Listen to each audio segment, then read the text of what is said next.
My name is Kelsey Blanchard, and I am a board-certified behavior analyst here at Professional Therapy Associates. Today, some of our student analysts will be giving a presentation on the functions of behavior.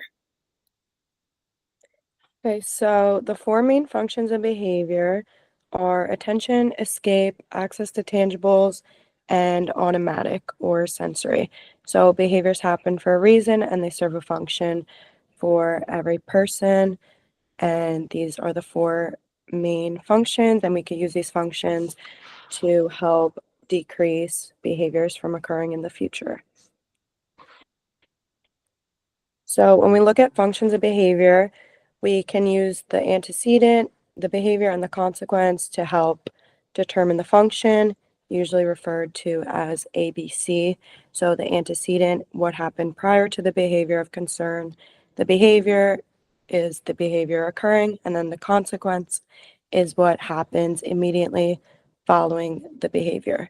So knowing the antecedent can help us detect the function of the behavior, and then paying attention to what happens immediately after the behavior can also help us realize what is maintaining this behavior. So for our first function of attention is when the behavior happens to get attention from others. Some examples of what attention-seeking behavior would look like is a child throwing a toy when a parent is giving attention to another child, a child engaging in screaming when a parent is on the phone, a child making loud vocalizations in class when the teacher is talking to another student, and this may look like tantruming, yelling, calling out for attention, interrupting conversations, throwing items, and many other behaviors. So for the so how we could tie in the functions of behavior in attention, we can first look at the antecedent. So for this example, Sammy was playing alone in the living room while the mom cooked dinner. The behavior would be Sammy banging his head on the floor, and the consequence is the mom going in and picking Sammy up to stop him from hurting himself.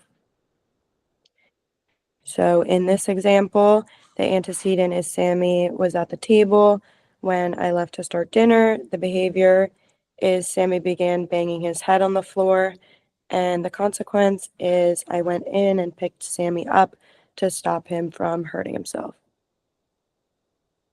And then in this example, the antecedent would be Sammy was in the living room while Dad watched him play. The behavior is Sammy banging his head on the floor, and then the consequence is going in and picking Sammy up to stop him from hurting himself. So the consequence in an ABC model can be what is making the behavior more likely to happen in the future. So for this, we can change the consequence. In this case of Sammy, we can provide alternative ways to ask for attention that can replace the problem behavior of head banging. So some examples of alternative behaviors would be teaching Sammy to ask for a hug and reinforcing this behavior with hugs and positive attention. And this will likely decrease the problem behavior. Some other interventions for attention-seeking behavior would be ignoring the behavior. So if the child is misbehaving for attention, we can try to give them attention only when they are behaving well or appropriately asking for attention, but we want to hold the attention when the problem behavior is occurring. We could also give praise for positive behavior when the child asks nicely or behaves appropriately. We can give positive attention and praise the behavior you want to see more of to increase occurrence in the future. The second behavior is access to tangibles. So a description of access to tangible would be the behavior is done to get something the child wants, like a toy, food, or screen time, such as iPads or a phone. An example would be a child might start screaming or grabbing for a toy they want. So what it looks like could be tantrums, grabbing items, demanding items. For example, I want that, or hitting when an item is taken away. How the functional behavior ties into ABC.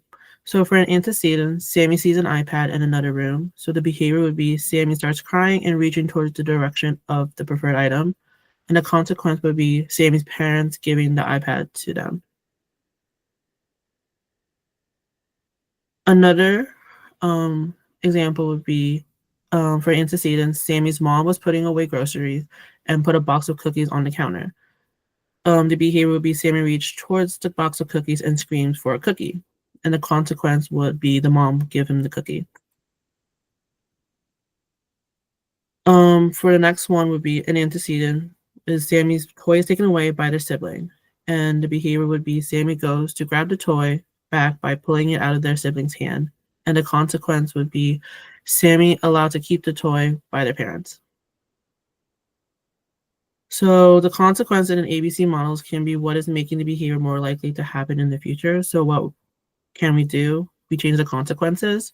So for Sammy's case, we can teach Sammy to communicate what they want by using words, signs, or pictures to ask for it.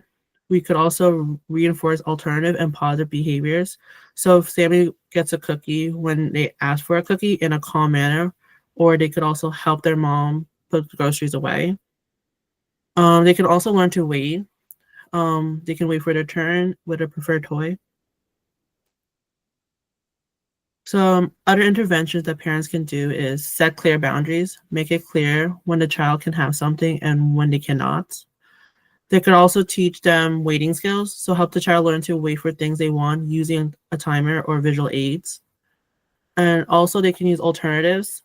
They can teach the child to ask for an item or express needs with words or sign language instead of acting out. So the third function of behavior is automatic, or sometimes referred to as sensory. To describe it, it is essentially just that the behavior itself feels good to the child.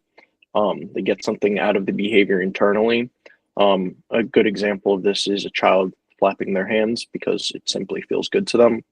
Other forms of this behavior are other kinds of repetitive behaviors like rocking or humming, self-soothing actions like thumb sucking, vocal stereotypy, as well as possible self-injurious behaviors like head banging are often perceiving sensory input. So in the ABC model, we have some examples of this. First one, Sammy is bored in the car. Sammy kicks his feet against the back of the parent's seat, and Sammy likes the feeling of kicking on the back of the seat, so he keeps doing it. Another example is a favorite part of a YouTube video is playing. Sammy flaps his arms and lets out an excited squeal, and then he repeatedly goes back to that video, part of the video, and playing it over and over again. Another example would be Sammy's denied access to a preferred toy. He cries and sucks on his thumb. And then the consequence is Sammy slowly begins to calm down as he continues sucking on his thumb. So the consequence in an ABC model is obviously, what's making the behavior more likely to happen in the future.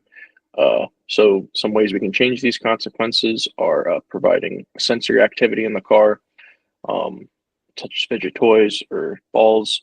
You can give them a stress ball to squeeze, or also that proprioceptive input with gentle squeezes on their head, arms, legs, etc. Whenever they're upset. And some really simple, effective interventions that parents can implement is redirecting the behavior, again, to a favorite toy or preferred toy or activity, something that's ideally calming. Again, providing that sensory input, either, by squeezes or other forms of sensory toys or fidget toys, and then creating a environment that has lots of preferred and also novel sensory experiences for the child. The fourth function of behavior is escape, and this usually happens when a person wants to avoid doing something that they don't like, and usually a task or demand is involved. And some examples would be a child says no when they're presented with homework, and they elope, meaning they leave the area. They could hide under the table or leave the room.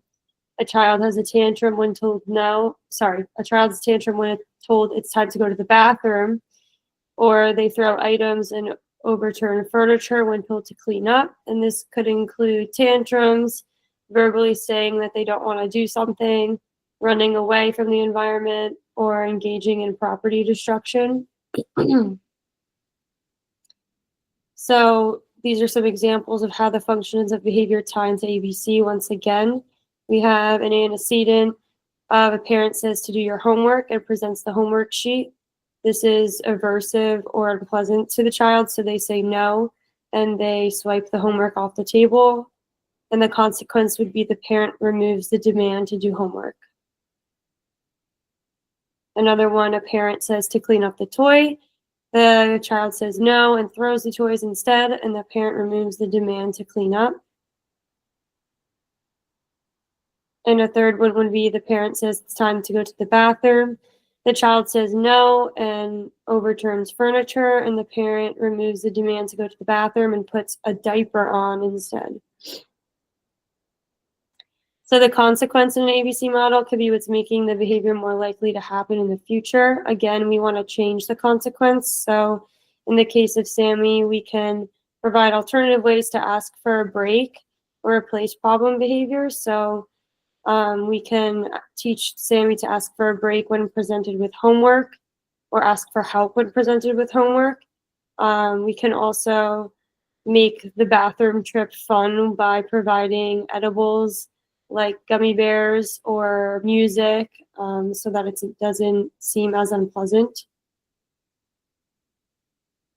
And we didn't mention this before, but the antecedent can also be what's triggering the problem behavior. So for example, like the demand of telling Sammy it's time to do homework or time to go to the bathroom, that could trigger or cause a problem behavior to happen.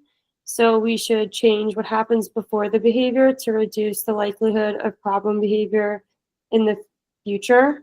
And we could do this by providing first then statements like first homework and then we can play. We can break homework down into more manageable tasks by cutting the worksheet in half. Or we can make bathroom trips fun, like I said before, with stuffed animals and music. Other interventions that we could use are providing breaks.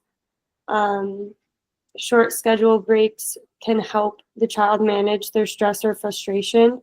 And we can use a reward system. So after completing the task, they are rewarded with something that they highly prefer to do. And so we can identify the functional behavior, as we said, by looking at what happens before and after and altering that. If you ever have trouble determining the function of the behavior, you can ask yourself, are they trying to get attention? Are they trying to avoid something that they don't want to do? Are they trying to get something that they want? Or are they doing it because it feels good? And if you have more questions or want to get more information about your child's function of behavior, you could schedule a meeting with your BCBA to discuss the possibility of taking ABC data.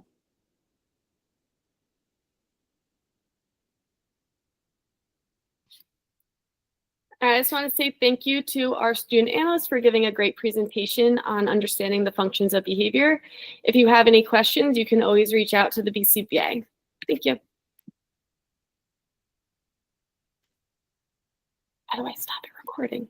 You pressed the button. I did. It didn't go away.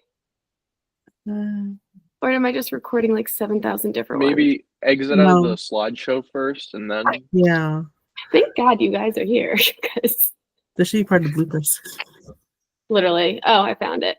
I said, too bad Teresa didn't get my